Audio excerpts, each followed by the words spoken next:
अखण्डमण्डलाकारं व्याप्तं येन चराचरं तत्पदं दर्शितं येन तस्मै श्री गुरुवे नमः। वसुदेवसुतं देवं कंसचाणूरमर्दनं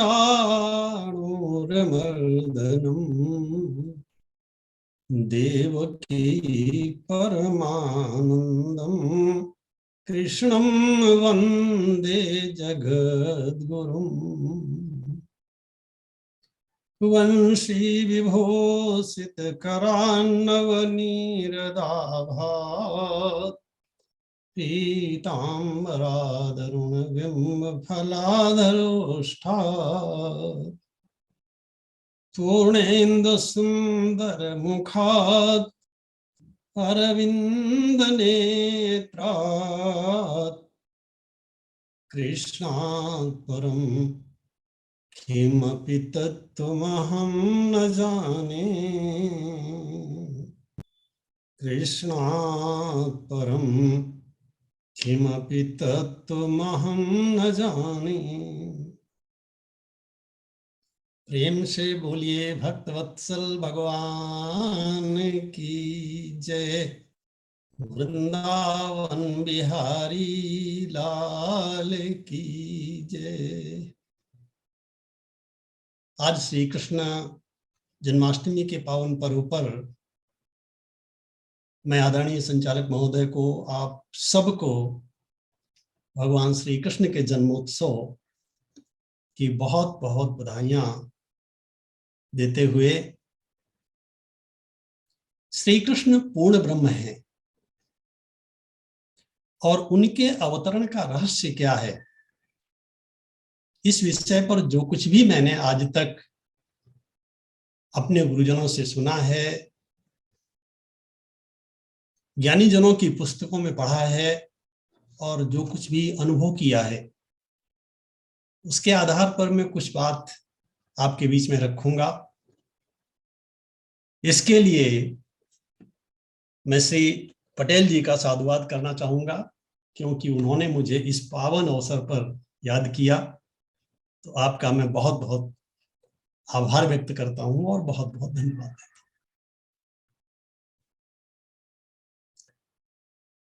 पूर्ण ब्रह्म का अवतार। अवतार शब्द का अर्थ होता है उतरना, नीचे आना। ऐसा लगता है कि जीवात्मा और परमात्मा का नित्य संबंध है, एक दूसरे से अलग रह ही नहीं सकते।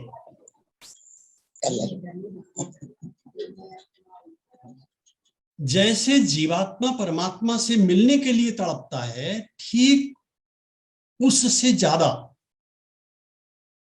परमात्मा के मन में तड़प होती है जीवात्मा से मिलने की। यदि ऐसा न होता तो भगवान संसार में अवतार ही क्यों लेते। अच्छा, एक बात पर आपने कभी विचार किया, ऐसा कौन सा काम है जो भगवान अवतार लिए बिना नहीं कर सकते थे? जिस परमात्मा के लिए शास्त्रों ने कर्तुम अकर्तुम अन्यथा कर्तुम समर्थ बताया, सर्व समर्थ बताया,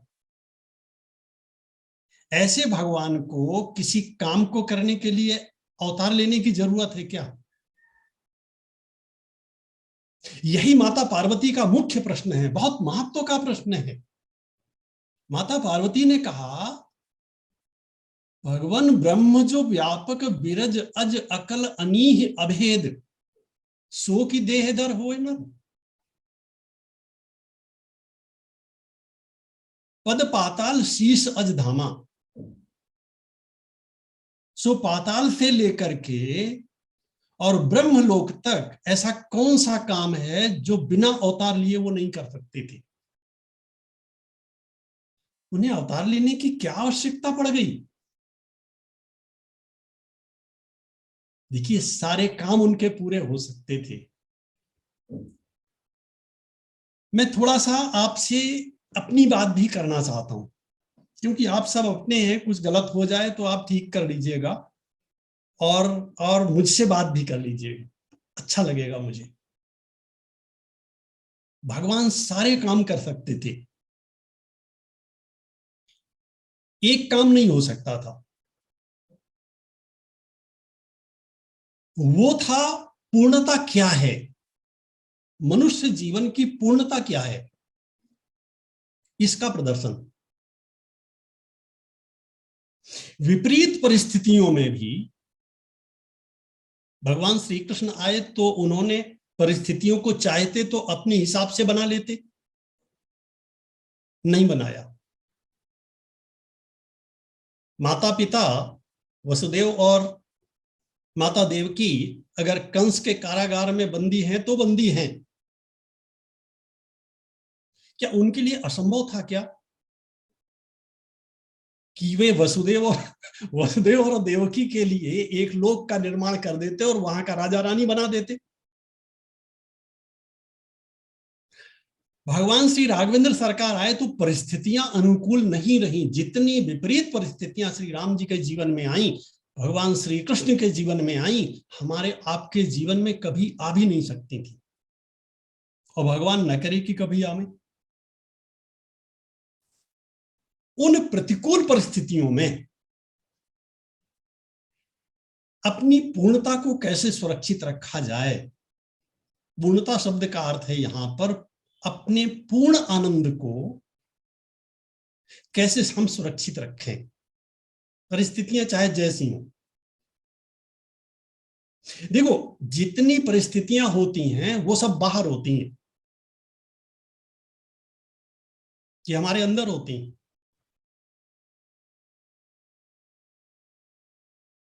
और बाहर का संसार भगवान के द्वारा बनाया गया है,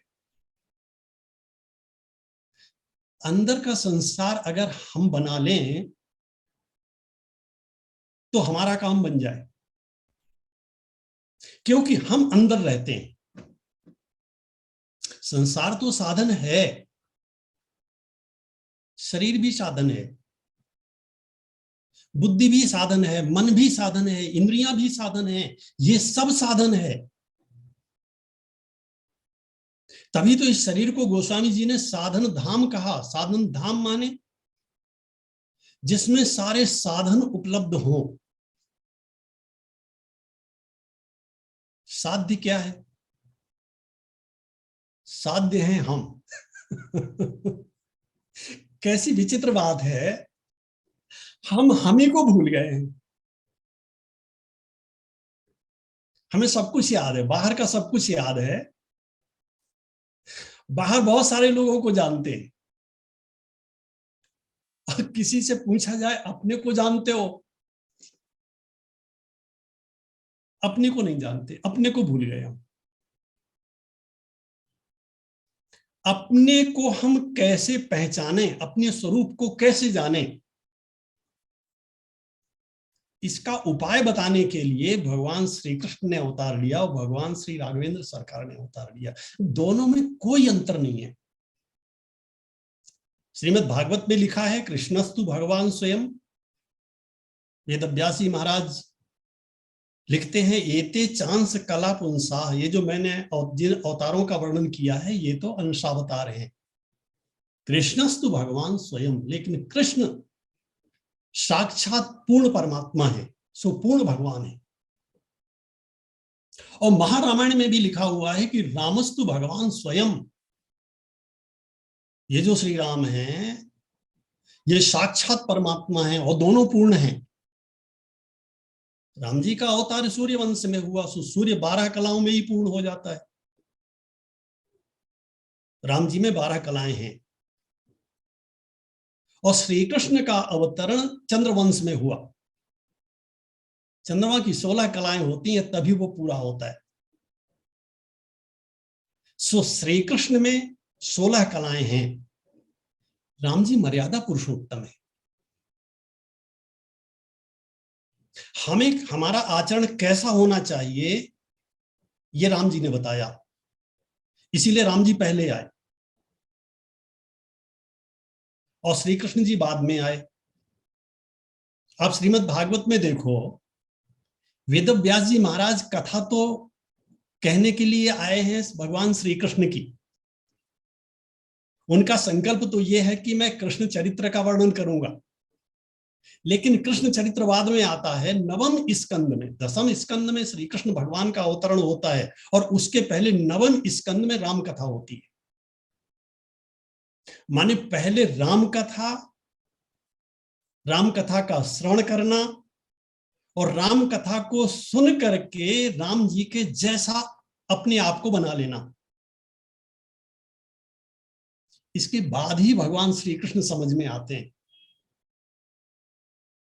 जिसका जीवन भगवान श्री राम के जैसा है वही भगवान श्री कृष्ण को समझ सकता है। जिसके जीवन में आचरण नहीं है, सदाचरण नहीं है, शिष्टाचार नहीं है, लोक व्यवहार नहीं है और धर्म की पूर्णता नहीं है, ऐसा व्यक्ति श्री कृष्ण को देखेगा तो अपने दोषों को भगवान श्री कृष्ण के ऊपर आरोपित करना शुरू कर देगा। श्रीमद् भागवत में तो वर्णन आता है कि श्री कृष्ण के चरित्र को देख करके ब्रह्मा जी को भी मोह हो गया। जिसने सारे संसार को बनाया, उस सारे संसार को बनाने वाले ब्रह्मा जी भी नहीं समझ पाए श्री कृष्ण को। हम आप कैसे समझेंगे? भगवान को ऐसा लगा ये जीव है तो मेरा अंश, सो अंश होने के कारण अंश और अंशी में रंच मात्र भेद नहीं होता, रंच मात्र भेद नहीं होता। जैसे समुद्र से एक लोटा जल निकाल करके लाइए, अब चाहे समुद्र के संपूर्ण जल का परीक्षण कर लीजिए और चाहे उस लोटे के जल का परीक्षण कर लीजिए, जो धर्म जो गुण समुद्र के जल में है वही सब के सब लोटे के जल में है।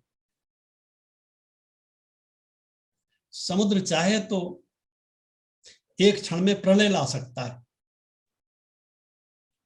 उस लोटे के जल में बेचारे में वो सामर्थ्य नहीं है कि वो कुछ अधिक कर सके। हां, कर सकता है। कब? जब वो समुद्र में मिल जाएगा।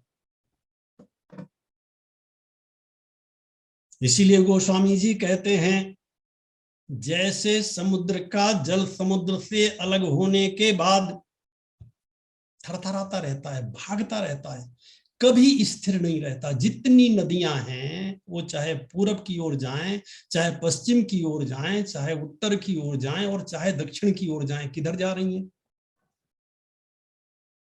सब समुद्र की ओर भाग रही हैं।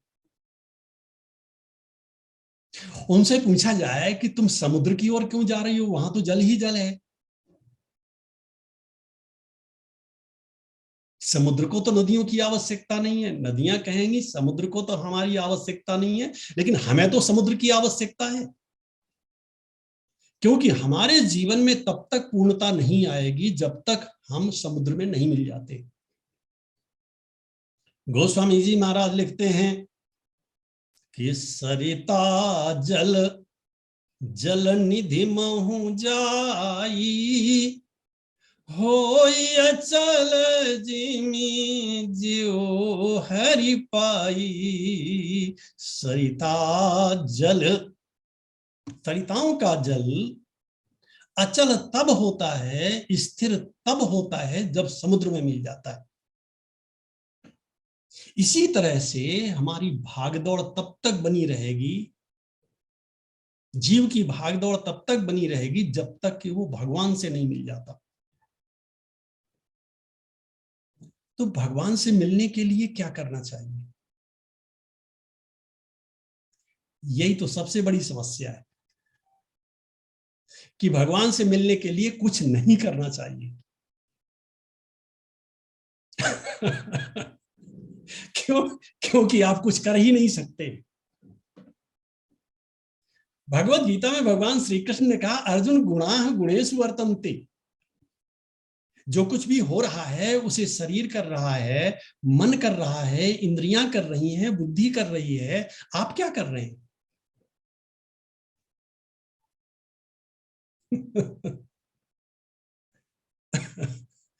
गुणाः गुणेषु वर्तन्ते इति मत्वा न सज्जते। अगर व्यवहार भूमि पर मैं चर्चा करूं तो वसुदेव जी को और माता देवकी को कंस ने कारागार में डाल दिया। कोई हमारे आपके जैसा व्यक्ति होता तो बड़ा दुखी होता। वसुदेव जी से पूछा गया, आपको कैसा लग रहा है? वसुदेव जी ने कहा, इससे अच्छा तो कुछ हो ही नहीं सकता। अब भोजन की चिंता नहीं है, अपनी रक्षा की भी चिंता नहीं है, अब केवल एक चिंतन है और वो है भगवान का। सो वसुदेव जी ने कहा, माता देवकी ने कहा, हम तो नहीं आ सकते, हम नहीं आ सकते, हम बाध्य हैं, हम कंस के कारागार में हैं, लेकिन प्रभु आप तो आ सकते हो। आप तो कर्तुम अकर्तुम अन्यथा कर्तुम समर्थ हो, आप तो सर्व समर्थ हो, आप तो परम स्वतंत्र हैं, तो आप तो आ सकते हैं। भगवान आ गए। यही करना है, कि कुछ करना नहीं है। ये जो मन कर रहा है, जो बुद्धि कर रही है, इसका दृष्टा बन करके इस संसार में कुछ भी अच्छा नहीं है और कुछ भी बुरा नहीं है।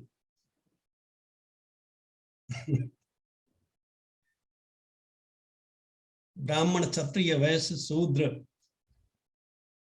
ब्रह्मचारी, गृहस्थ, वानप्रस्थ और सन्यासी, जो ब्रह्मचारी के लिए अनिवार्य होता है, गृहस्थ में जाकर के कुछ नियम टूट जाते हैं, वानप्रस्थ में जाकर के कुछ और टूट जाते हैं, और सन्यास लेते लेते तो सब टूट जाते हैं। जिस चोटी की रक्षा करने के लिए, जिस जनेऊ की रक्षा करने के लिए गुरुदेव ने कहा था संभाल के रखना, इनके लिए नियमों का पालन करना, वही ब्रह्मचारी जब सन्यासी बनता है तब गुरु कहता है अब इन सबको प्रणाम कर लो। वेद कहता है भगवान के आते ही वेद्यते हृदय ग्रंथि छिद्यन्ते सर्व संशया। भगवान वसुदेव और देवकी के पास कारागार में आए, सो वसुदेव और देवकी के बंधन खोलने नहीं पड़े, अपने आप खुल गए।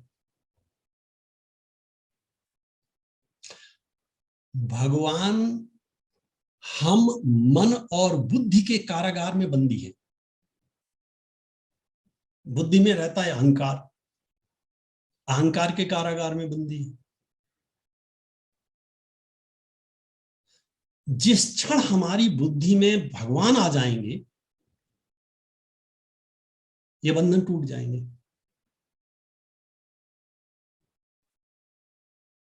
बड़ी गांठें हैं। धर्म के जितने सिद्धांत हैं, जितने नियम हैं, सब क्या है? अधर्म के तो है ही हैं गांठें। ये धर्म के भी, धर्म के नियम भी एक प्रकार की गांठ ही तो है। वहां जाएंगे तो बात बनेगी और वहां नहीं गए तो बात नहीं बनेगी। ऐसा किया तो ठीक और ऐसा ना किया तो नहीं ठीक। भगवान श्री कृष्ण कहते हैं इस झंझट में क्यों पड़े हो, इस सब का त्याग कर दो, केवल सर्वधर्मान परित्यज्य।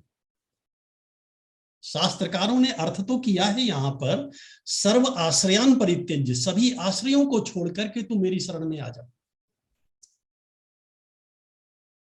अच्छा, एक नन्हा बालक है, उसे आप हजारों रुपए करोड़ों रुपए दे दीजिए और उससे कह दीजिए तेरे बैंक में इतना रुपया जमा कर दिया है, वो रो रहा है, मां से बिछुड़ गया है। परम पूज्य शंकराचार्य जी महाराज यही दृष्टांत दिया करते थे। माता से विलग हुआ बालक जैसे रुपए देने से प्रसन्न नहीं होता, हीरे मोती जवाहरात देने से सुखी नहीं होता, उसे उसकी मां चाहिए। क्योंकि भगवान स्वयं कहते हैं सुन मुनि तो ही कहूं सहरोषा, भजई जी जे मोहित जी सकल भरोसा, भजही जे मोहित जी सकल भरोसा। अब भगवान श्री कृष्ण क्या कहते हैं? सर्वधर्मान परित्यज्य माम एकम शरणम ब्रजो, माम एकम शरणम ब्रजो। सबको छोड़ करके तू केवल और केवल मेरी शरण में आ जा। देखिए, जब केवल शब्द लगाया जाए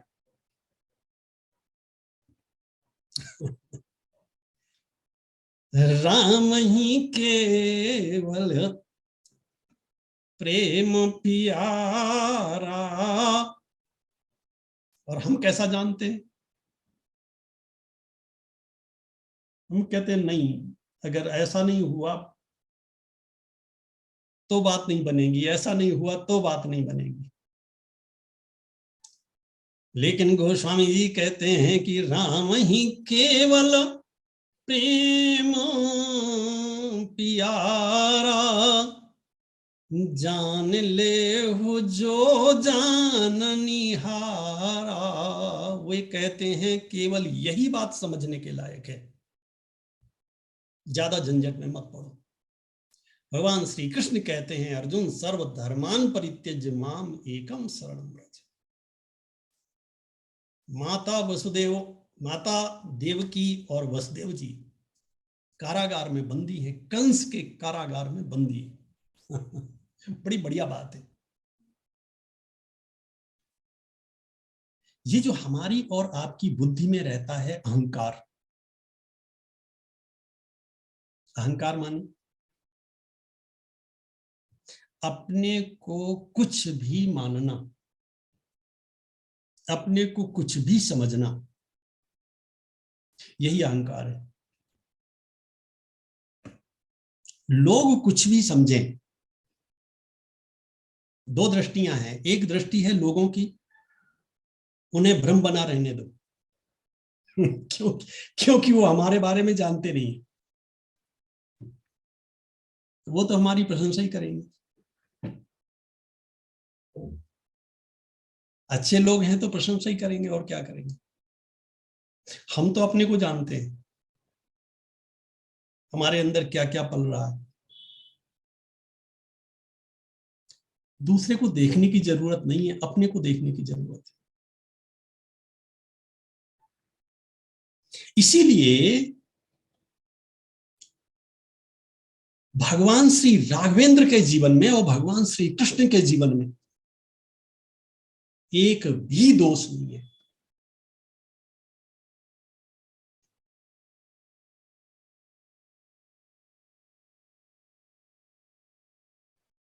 राम जी का कैसा व्यवहार होना चाहिए रावण के साथ में?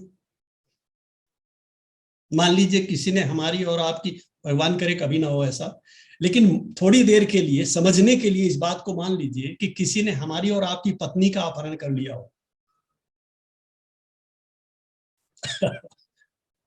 और हमारे अंदर वो सामर्थ्य भी हो कि हम उसका कुछ भी बिगाड़ सकते हैं, क्या करेंगे आप?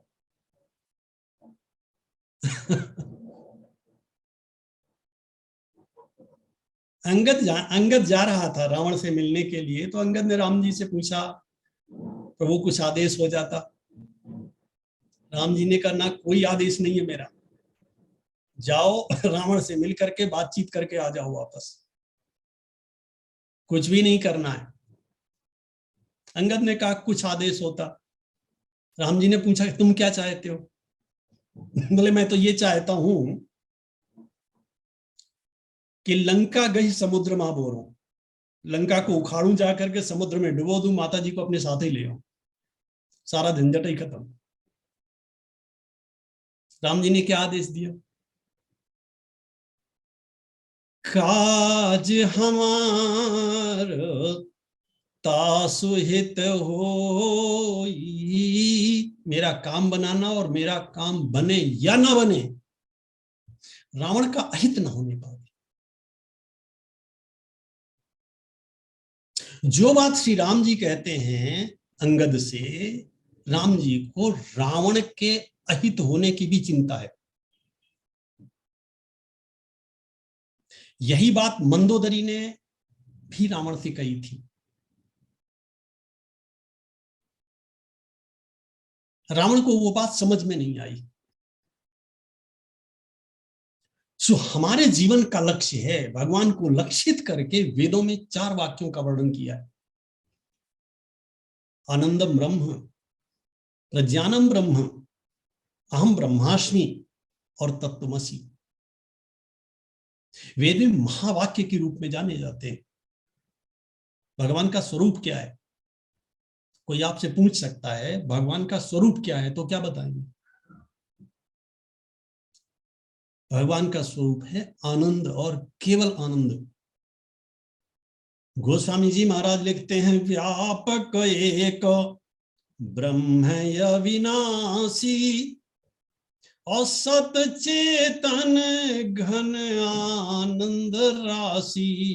वे आनंद की घनीभूत राशि हैं, वहां आनंद ही आनंद है, आनंद को छोड़कर और कुछ भी नहीं है।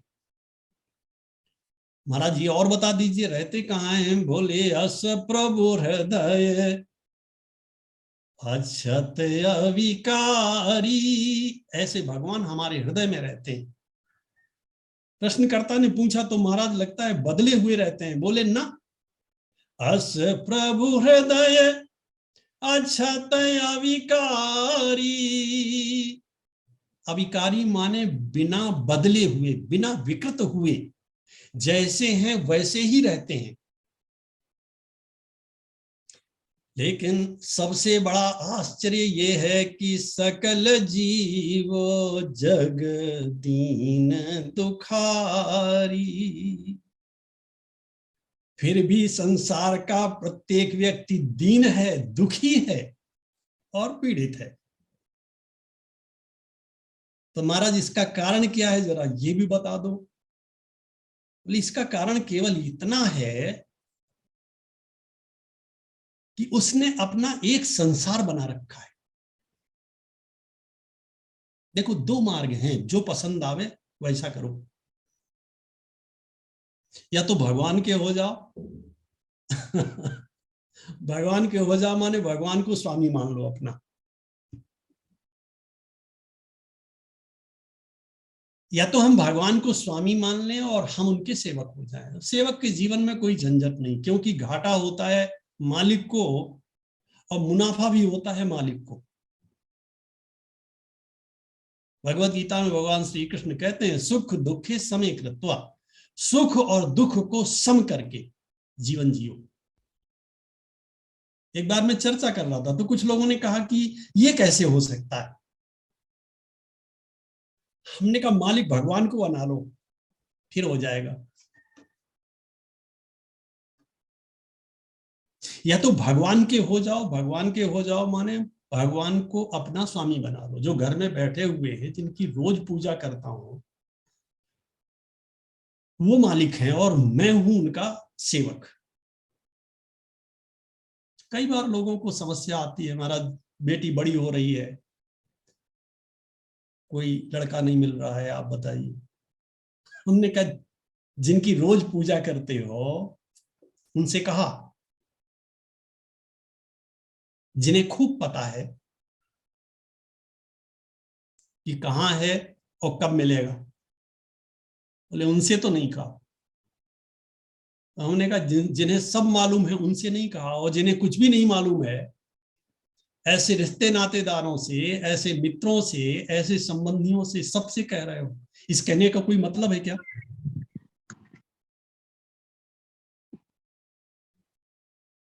वो मालिक हमारे घर में बैठे हैं। मुझे तो कभी कभी आश्चर्य लगता है, कभी कभी मैं देखता हूँ लोगों के घरों में जाकर के, सब स्थान बढ़िया हैं एक मंदिर को छोड़ करके।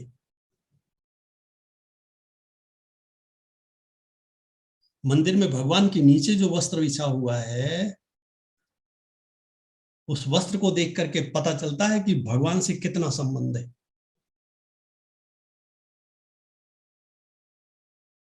पिछली बार कब बदला गया था, अब कब बदलेंगे?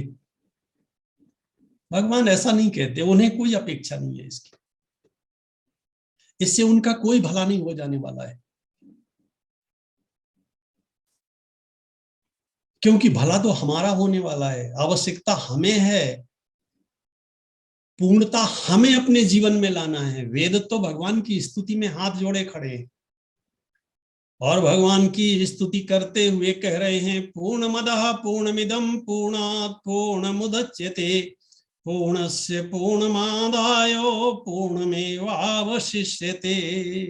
ऐसे भगवान के अवतरण के लिए जब भगवान श्री राघवेंद्र सरकार का जन्म हुआ तो ठीक दोपहर में हुआ, दिन के 12 बजे हुए थे। और एक विचित्र घटना घट गई। गोस्वामी जी लिखते हैं कि मास दिवस कर दिवस भा, मरम न जाने कोई। वह जो दिन है वो 1 महीने का हो गया और किसी को पता नहीं चला। पता इसलिए नहीं चला क्योंकि जब जीव आनंद में विभोर होता है, आनंद में निमग्न होता है, आनंद में डूब जाता है, तो फिर किसे याद है कि दिन है कि रात है।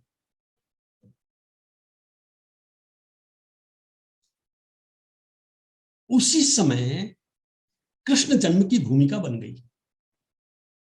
क्योंकि जब 1 महीने का दिन हो गया तो रात्रि से नहीं रहा गया। रात्रि लुकते छिपते जिस किसी तरह भगवान के पास पहुंची, राघवेंद्र सरकार से कहा, सरकार माना कि आपका अवतार सूर्यवंश में हुआ है, तो क्या आप सूर्य की मनमानी चलेगी? मेरे को आपके अवतार का लाभ नहीं मिलेगा। भगवान तो बहुत सरल हैं, राम जी जैसा सरल संसार में कोई है ही नहीं। अस स्वभाव कहूं सुनो न देखो। भगवान ने सीधे सीधे पूछ दिया, देवी तुम्हारा समय कब होता है? बोले महाराज भादों का महीना हो, कृष्ण पक्ष हो, अष्टमी की तिथि हो, ठीक आधी रात, बादल उमड़ घुमड़ रहे हो। भगवान ने रात्रि को वरदान दे दिया। भादों की तिथि अष्टमी, भादों की तिथि अष्टमी, कृष्ण पक्ष अधिरात, द्वापर में धरि हो जन्म, सुजाहु हृदय हर्षात। और इसका रहस्य क्या है? देखो, इसका रहस्य ये है कि जब जीवन में घनघोर अंधेरी रात आ जाए, जितने अपने हैं सब साथ छोड़ देना, घोर निराशा हो और विपत्तियों के बादल उमड़ घुमड़ रहे हो, उस समय जीव भगवान की याद करता है।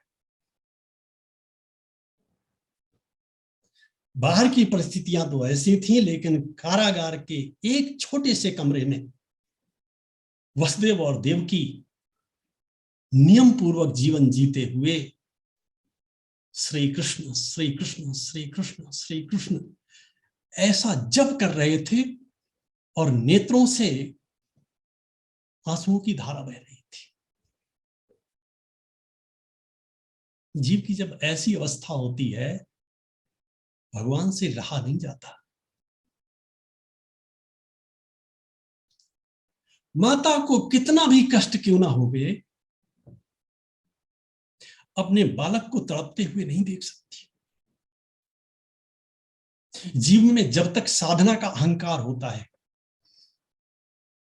जब तक धर्म का अहंकार होता है, जब तक प्रतिष्ठा का, वंश का, कुल का अहंकार होता है, जब तक वो अपने को कुछ भी मानता है, तब तक भगवान नहीं आते। और जब वह अबोध नन्हे बालक की तरह रुदन करता हुआ चीत्कार करता है और केवल भगवान के लिए रोता है, भगवान वहीं प्रकट हो जाते हैं। ऐसे भगवान माता देवकी और वसुदेव के उस छोटे से कमरे में वहीं प्रकट हो गए। और जब जीवन में भगवान आते हैं, साधनों की आवश्यकता नहीं पड़ती। मनुष्य का जीवन एकदम बदल जाता है। हमारे जीवन का सबसे बड़ा दुर्भाग्य यह है कि हमने साधनों को ही सुख समझ लिया है, साधनों को ही आनंद समझ लिया है। साधनों में आनंद नहीं है। हम जीवन भर अपने अहंकार की रक्षा करते रहते हैं। जिस दिन हमारा ये अहंकार टूट जाएगा, या तो हम भगवान के हो जाएंगे या भगवान को अपना बना लेंगे, उसी दिन भगवान का हमारे हृदय प्रदेश में अवतरण हो जाएगा। भगवान तो वहीं बैठे हुए हैं, उन्हें केवल प्रकट होना है। तभी तो गोस्वामी जी महाराज लिखते हैं कि भय प्रगट कृपाला दीन दयाला कौशल्या हितकारी हर्षित महतारी मुनि मनहारी अद्भुत रूप विचारी। और श्री सुखदेव जी महाराज राजा परीक्षित से कहते हैं, राजं तम अद्भुतम। गोस्वामी जी भी लिखते हैं, अद्भुत रूप निहारी। और सुखदेव जी महाराज भी यही कहते हैं कि तमद्भुतम बालकमुंबुजे क्षणम चतुर्भुजम शंख गदायुधायुधम। भगवान श्री कृष्ण का अवतरण हुआ तो शंख चक्र गदा पद्म धारण किए हुए हैं। और जब भगवान श्री राघवेंद्र सरकार माता कौशल्या के पास आए, कौशल्या के सामने प्रकट हुए, उनका भी यही स्वरूप है, निज आयुध भुजचारी। इसलिए श्री राम में और श्री कृष्ण में रंच मात्र भेद नहीं है। भेद करने वाले को पाप लगता है। भूल के भी ऐसी गलती न होने पावे।